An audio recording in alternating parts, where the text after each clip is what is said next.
Hey everybody. Do we have somebody tuning in for a totally impromptu live stream? Just had so much fun in my class with my easygoing group where we were doing Memphis Underground. And we just had a little, we had grooving epiphanies. We had epiphanies with timing, upbeats and downbeats. So I thought I'll check in very briefly and give you a small little taste of that. And since this is a test of a very brief sample, it would be awesome if we would have somebody tuning in. I am watching the number of viewers. I did not announce this. This was an impromptu. And are there any people coming to join us? Yes, there are. Hello. Where are you at? We got somebody on two folks on Facebook. Where are you calling in from? Where are you calling in from? Give us a little comment so we know we're alive. We're testing some things. Because what I would like to do is once in a while just give very brief examples of some of the wonderful, amazing things that we do in our membership. We have so much interaction there. We have epiphanies. We just had a wonderful class on Memphis Underground. I am not going to play the song. I'm not going to teach the song here for a variety of reasons.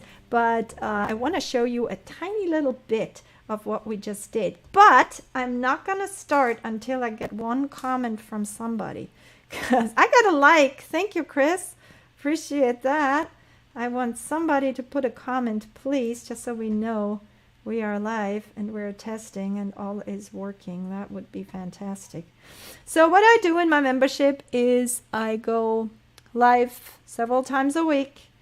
And I do advanced, I do theory-based, I do, and I do songs. And that's really the idea. I don't just teach you the song by going, okay, you poke here, you poke here, you poke here. But what my main intent is, I want to show you how to practice songs like, I mean, you wouldn't find a professional using tab, right? Most likely. So this is not how the professionals would do it, but I will show you how the professionals would, in fact, practice a song. Because what we do when we want to learn something that we can't do something, we immediately make a drill out of it.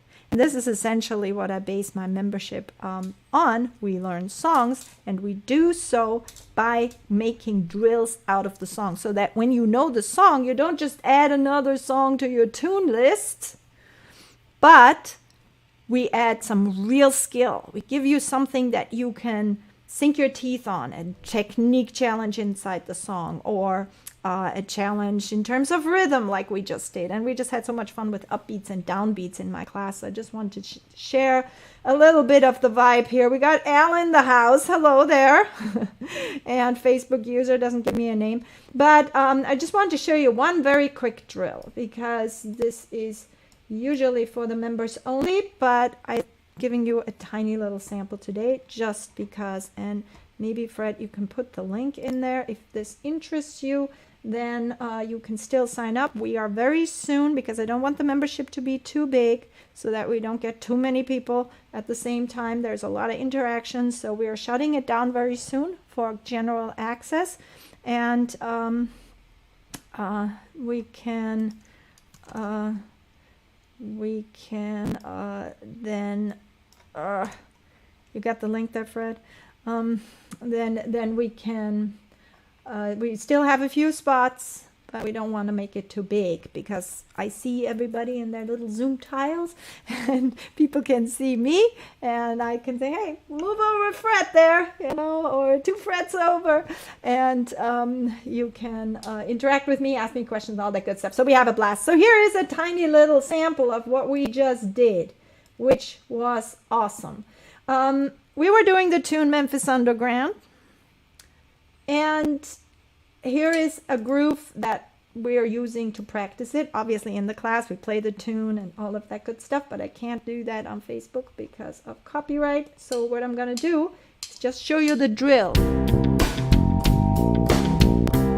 It feels loud. I'm going to turn this back a little bit. But this is essentially the groove, and the groove falls in a nice little box, and I want to show you this box because this is a good learning tool. So share screen, here it is. You all see that this baby here is the box that we can use. What is this? This is a conglomerate of the entire minor blues scale plus one single note. The minor blues scale plus one single note. So the minor blues scale, you might know me doing more like a box pattern usually. So this would be the big box, little box pattern, big box, little box pattern. But in this case, because we also learned the melody and we did all sorts of stuff, you can also see that it's really useful to tie it together in different ranges on the bass. So what I have is this little box here. If you look at just the dark ones, it's 4, 5, flat, 7, 1, right? Just those guys. That is a little box, and then we can add one other little box right there on top of it. So far I have these notes. I have, right? Okay, now I'm gonna add in two very bluesy little tricks. One is the flat 5, sounds very bluesy, right? The bluesy flat 5, and this is the root. So calibrate your notes to this root here. And then I'm also adding in the major third. Now what it is, and we did that in class, we wrote out the major blues scale, we wrote down the minor blues scale, and then we put them together, and they're almost both scales. I am just skipping the D, which is part of the major blues scale. And then you get this thing. Here's the root. Calibrate your ears. 4, flat 5, 5, flat 7, 1, flat 3, 3, 4. And this makes such a beautifully symmetric pattern. And if you're on the beginning side of things, stuff like that can really help you find your way. So you can even ignore these 4 up here and just go with these guys right here. See these here? It's a box with an extra note in between here. And so little box with extra stuff in here. And so that flows down your bass fingers really easily, right? Keep in mind, this is the root. And so the drill that we did is we used a track, and Wolf made us, and then we improvised over it using the rhythm of the tune. Can you hear this? Is that a good let me know about the volume, somebody, please. Is this good volume? So I'm using the rhythm of the bass line, da dee da dee da dee da, but I'm using the notes out of that shape I showed you, as long as I'm playing the root on the C and then whatever I want. It gives you a really good feel for these notes, what they do. Sounds nice and bluesy.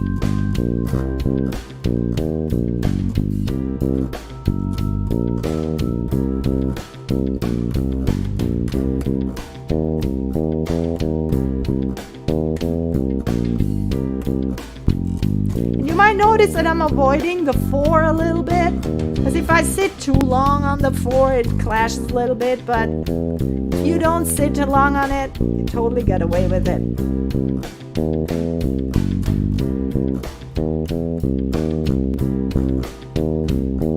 And when you feel a little comfortable with that, why not bring in the rest of the shape?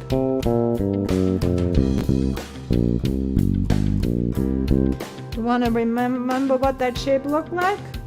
Here it is.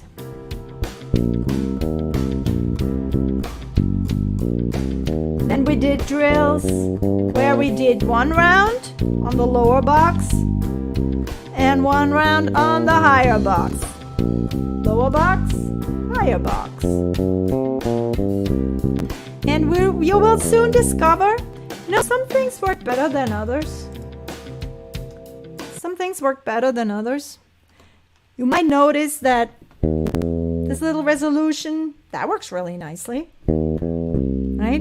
This little resolution, that works really nicely, or the flat 7.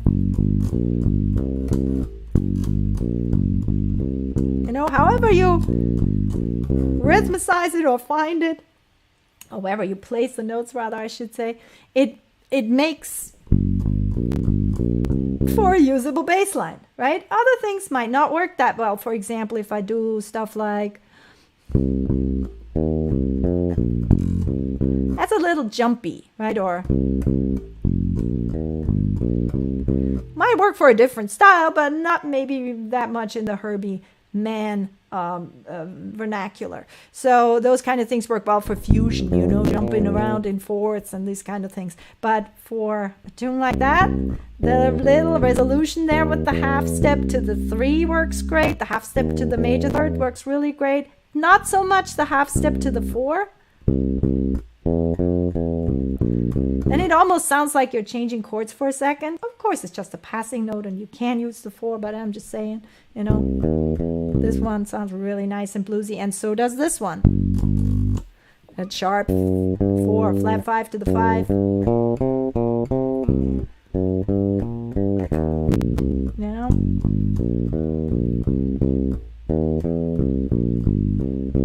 And yes, we are playing notes out of the tune, but I'm not really playing the tune. So Ari, why are you doing this, right? I'm doing that because this is an exceptionally great way to practice in such a way that when you learn a song, you don't just add another song to your tune list, but you really add some real skill to your repertoire. That's the goal here, right? But when you learn a song, you want to get away from just playing it down, just playing the tap. There's value in that. But it's a lost opportunity because there's so much you can do with this. We do improvisation. We do timing drills. We also did an extensive drill just now with upbeats and downbeats. That was really fun. So, and illuminating, because there are tricks how you get it into your body, you know. And so I wanted to just tell you about this very briefly. And if you're interested in signing up, we are offering these types of classes several times a week. Right now we have a theory track and we have an advanced track and a beginner's track. That's the one we just had. And you can attend all of them with this kind of membership. So this is unique that we open that still right now. We are going to be closing that soon because I don't want to get too many people. And just now the class we had about, I don't know, maybe 16. That's just a really good amount of people in one class. We sometimes have 20, we sometimes have up to 30, but we like to keep it intimate. So if you like to join, we have a couple of slots available and you can do so now.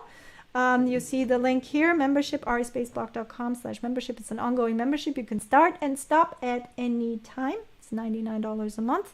And you get up to 12 sessions, or not up to, at least 12, sometimes even more. We have special events, we have MuseScore classes, we have all sorts of really cool things. We have tips for teachers, we got classes on Transcribe and iReal Pro coming up, and lots of different events. So if that interests you, let us know. Any questions, wishes, concerns before I go? I haven't had breakfast yet and it's a long day. Any questions, wishes, concerns? This is ongoing. You can start and stop at any time. And what do? We learn songs. Easy songs in the beginner class, intermediate songs in the Theory Thursday class, and advanced songs with pattern system applications in the advanced class. That's Mondays. We also have an ear training meeting where we do ear training for the bass player. So we look at bass playing from a well-rounded perspective, so you don't just become a copycat, but using these methods, you learn how to become a musician, to become, a creator rather than an imitator. Because that, I believe, is the fun. And this drill, like we just did it, is what helps you get the stuff under your fingers, what helps you get the feel for it. Groovy stuff. Excellent. Thank you, Facebook user. All right, everybody, I'm gonna go and have breakfast. Thank you all for joining for a couple minutes here. I really enjoyed having you, and thank you for helping us test. And hopefully I'll see you in the membership. Cheers.